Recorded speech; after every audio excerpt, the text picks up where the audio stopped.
Hello everyone. তো গত পর্বে আমি দেখাইছিলাম একটা ওয়ার্ডপ্রেসে কিভাবে অ্যাকাউন্ট খুলবেন এবং সেটাতে একটু মানে কাস্টমাইজের পর্ব আজকে থেকে শুরু করব। তো এখানে দেখেন যে এইরকম একটা ইন্টারফেস দেখাবে, এটাতে গট ইট ক্লিক করবেন। ক্লিক করার পরে এখান থেকে দেখেন যে এখানে স্ক্রলগুলো এখানে সবগুলো আছে, যে এই যে সাইড পেজ, তারপর ব্লগ পোস্ট, মিডিয়া, কমেন্টস, এগুলো এখান থেকে সবই দেখতে পারবেন।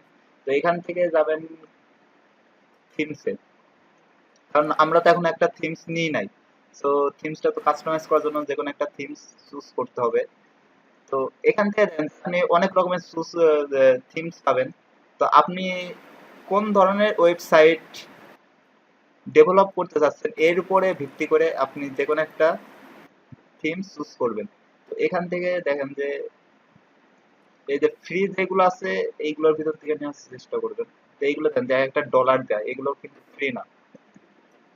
তো ফ্রি আছে এই রকমের ভিতরে উপরের সাইটে পাবেন। আহ, এখান থেকে আমি কোনটা নিয়ে যাই,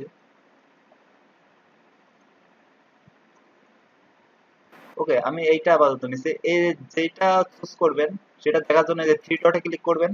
থ্রি ডটে ক্লিক করার পরে যে লাইভ ডেমো বা লাইভ ডেমোতে মানে এটা একটু দেখে নেবেন যে কেমন ওয়েবসাইটটা।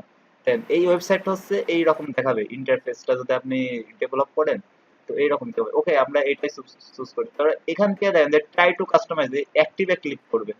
সো অ্যাক্টিভে ক্লিক করলাম।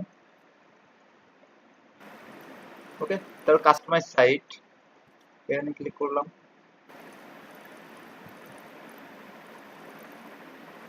দেখেন যে এখানে প্রসেসিং চলছে। ওকে, হ্যাঁ, এখানে এরপরে এখানে হয়তো একটা টিউটোরিয়াল দেখাইতে পারে, তো এখানে দেবে থ্যাঙ্কস গট ইট।